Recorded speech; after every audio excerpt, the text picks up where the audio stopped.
Almaniyada fevral ayında ictimai nəqliyyat ikinci dəfə dayanıb. Bu artıq ikinci xəbərdarlıq tətilidir. Bu dəfə avtobuslar və tramvaylar 2 gün boyunca xəttə çıxmayıb.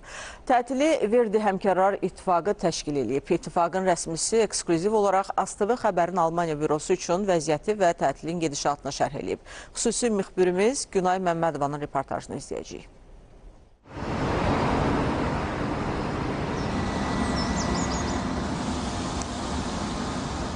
Almaniyada ictimai nəqliyyat iflic vəziyyətə düşüb. Avtobus və tramvayların dayanması şəhərdə gündəlik həyatın ritmini dəyişib.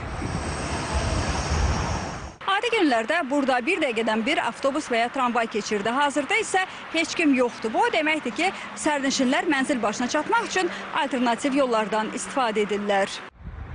Bəziləri tətilin yaratdığı çətinliklərdən danışır, bəziləri isə anlayışla qarşılayır.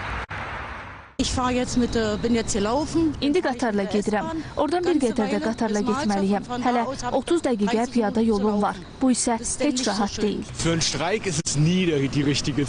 Tətil heç vaxt sərnişinlər üçün yaxşı deyil, amma başa düşürəm ki, insanlar öz mövqelərini gücləndirməyə və işə götürənindən haqqını almağa çalışırlar. S-Bahn dəmir yolu xəttində bu aralar işlər gedir. Tikinti və tətil var. Bu isə əsəbvericidir. Fikirlər fərqli olsa da bir şey aydındır. İnsanlar sözün əsl mənasında yeni yollar tapmağa çalışır.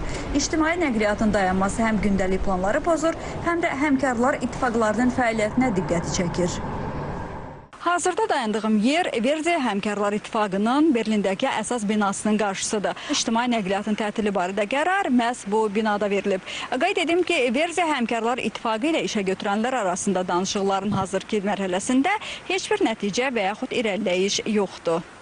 Verdinin Federal İctimai və Özəl Xidmətlər Sosial Sığorta və Nəqliyyat üzrə katibi Knut Steinkopf deyir ki, Almaniyada ictimai nəqliyyatda hələ də böyük işçi çatışmazlığı problemləri var.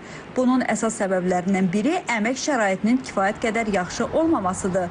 İş yerlərindəki həmkarlar daha yaxşı əmək şəraiti üçün mübarizə aparırlar ki, daha çox insan bu sahədə işləsin və sərnişinlərə yaxşı xidmət göstərilsin.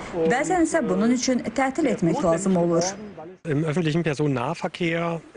16 federal əyalətdə və bəzi yerli kollektiv müqavilələr çərçivəsində eyni zamanda tarif danışıqları aparılır. Danışıqlar zamanı əmək şəraitinin yaxşılaşdırılması üçün müxtəlif tələblər irəli sürülür. Biz gözləyirik ki, işə götürənlər ciddi təkliflər verəcək. Çünki hazırda bir çox işə götürən müqavimət göstərir və xərcləri əsas gətirərək əmək şəraitini pisləşdirmək istəyirlər. Amma problem ondadır ki, əmək şəraitini pisləşdirsən, ictimai nəqliyyatın xidmət keyfiyyəti də aşağı düşür və bundan bütün Almaniyada əhali əziyyət çəkir. Şəhərlərdə ictimai nəqliyyatın fəaliyyətinin məhdudlaşdırılması ölkə üzrə tıxacların uzunluğunu və müddətini bir qədər artırıb.